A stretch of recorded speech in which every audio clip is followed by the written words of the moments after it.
Narito tayo ngayon upang matunghayan ang napakainit, nagbabaga, talaga namang pinag-uusapan at latest na inaabangan ng lahat. Ang latest update sa buhay ni Ate Erika at ang gulong nangyayaring kasalukuyan sa pamilya nila. Mas lalo pang gumulo ang sitwasyon noong magsalita na ang mama ni Erika na si Ate Gina at sinasabing iniskam daw ni Kalinga Prab si Ate Erika dahil vinavlog lamang daw siya nito at hindi binabayaran. Linawin lang ito ha. Gusto kitang kausap ng personal para linawin natin kung may sumbong ka, akong bahala sa'yo. Val Santos Matubang, kakampi mo. Sa lahat ng oras, sa lahat ng panahon. Basta, pag-uwi ko galing daet, maligo ka, ha? Magbihis, mag-usap tayo. Kasi hindi pwedeng ganito, ha? Kaya bakit sinasabi po nila na wala pong naibigay na tulong itong si Kalinga Prab dito kay na samantalang sa part 1 pa lang po ay nakapagbigay na po itong si Kalinga Prab ng 5,000 pesos. At sa part 2 Abay, malaki-laki! Ibig sabihin po, sa bawat vlog ni Kalinga Prab, bayad na pala kayo. Bayad na pala kayo sa bawat vlog. Wala ka nang hanap. Tapos masabi kang hindi naisingin ko walang binibigay si Kalinga Prab. 5,000. Ang vlog ko po, 2,000 lang ang vlog ko. Mag-usap tayo dyan. naman po ay nagbigay din po itong si Kalinga Prab ng 4,000 pesos. Ganun May din po 4,000 sa pa. part 3 at part 4 nga po. Pero yun nga po ang mga kalingap sa part 3 at saka sa part 4. Ibig sabihin po mga kaibigan, mga kalingap, kapag i-vlog ka ng isang vlogger at binayaran ka ng 5,000, 4,000, 3,000 o 1,000, bayad ka na. Huwag ka na maghanap pa ng anumang tulong. Bayad na.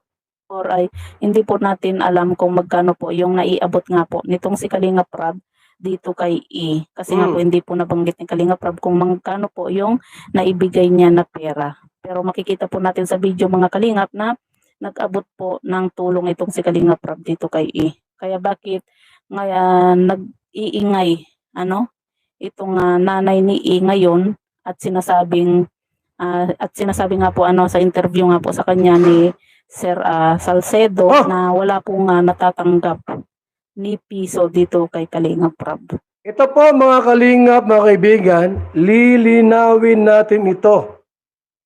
Handa akong tumulong kay Gina Zurita.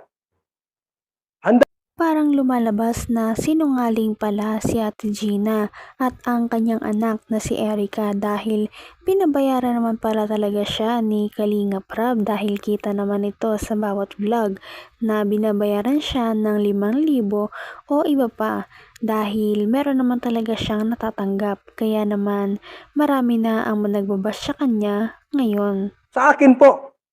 At didipahan ko siya. Ha? Opo. Di ba? Kumaga talagang sinisiraan itong si Kalinga Prab. At sa pabahay pa lang po, di ba? Ipagpalagay na po natin mga kalingap na hindi nga po napabahayan itong si E dahil nga po sa umalis na nga po ito, di ba? Alam naman natin na kapag sa pabahay nga po ni Kalinga Prab ay talagang gumagastos din po itong si Kalinga Prab. Nandun na nagbibigay po yung mga sponsor pero pagka kulang po yung budget ay talagang dinadagdagan po ni Kalinga Prab yung budget nga po para sa pabahay. Bawat pabahay po ni Kalinga Prab ay meron po siyang ambag. Kaya mga Kalinga Prab, mga kaibigan, abangan niyo po yung ating part 2 nito. Hindi ko ito tatantanan hanggat hindi makuha ni Ate Gina ang katarungan, ang hustisya po. Alamin natin lahat. Nanay Gina Panza Zurita, ako ang kakampi mo sa laban mong ito. Sasamahan kita kahit saan. kakampi mo si Val Santos Matubang. Pupunta ako sa bahay mo, maligo ka, magpabango, at magkwentuhan tayo, at magkape. Ha? Lahat ng reklamo mo sa mga vlogger na yan, akong bahala sa'yo. Ako ang bahala sa'yo. Sa anak mong si Erika, kung nasaan ka man ngayon, kung may mga nang-aapi sa'yo, just text me. Handa akong tumulong. Ang numero ko, 0929-1132469. Kung wala ka ng allowance, wala kang pera, akong bahala. Marami kong pera dito, bibigyan kita. Ha? Huwag na isama yung isa mong kapatid, yung motor daw, yung sinanla ba yung... hindi ko alam kasi mayroong mga screenshots po mga kaibigan na yung daw kapatid mo, yung tricycle na isanla daw yon. Hayaan mo na yun, basta tayo mag-usap dito. Erika, pasensya ka na doon sa vlogger. Na nang-api sa'yo.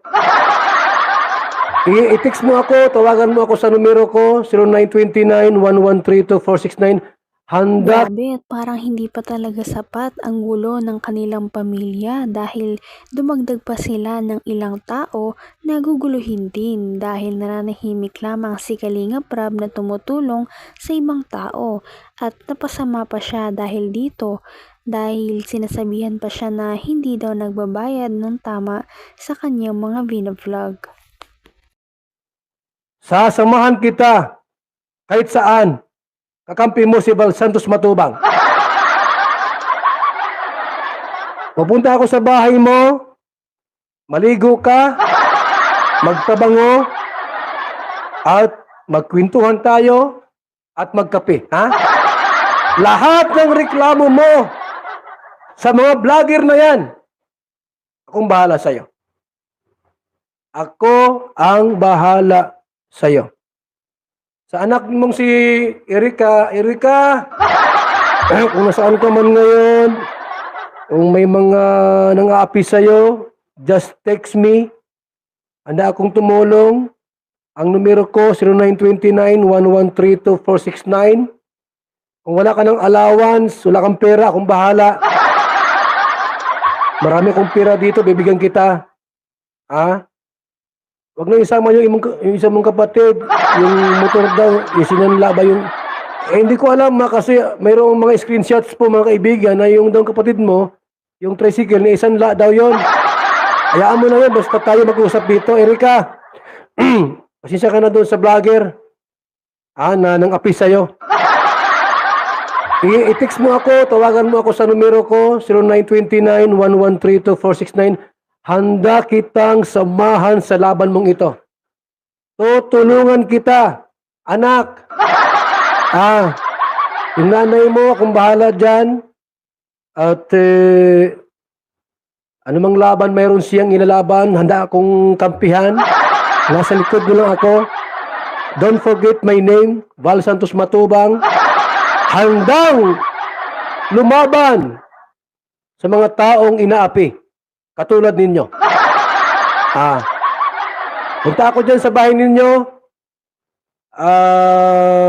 Ate Gina,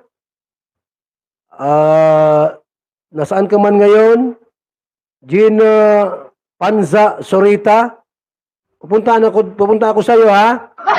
Maligo ka, magpabango, magbihis ng maganda at maging ako at parang naman magpa-selfie tayo, picture-picture. Salamat po sa nagbigay ng itong ating pong ngayon topic. Ako po'y naawa talaga dito po kay Gina Panza Sorita. Grabe talaga ang mga revelasyong nalaman natin sa video na ito. Ano na kaya ang mangyayari sa pamilya ni Ate Erika?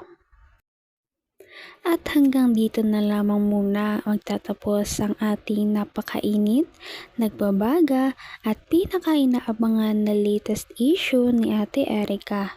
At yan ay pagpapatuloy natin sa ating mga susunod na video. Hanggang sa muli, maraming salamat sa panonood. Bye!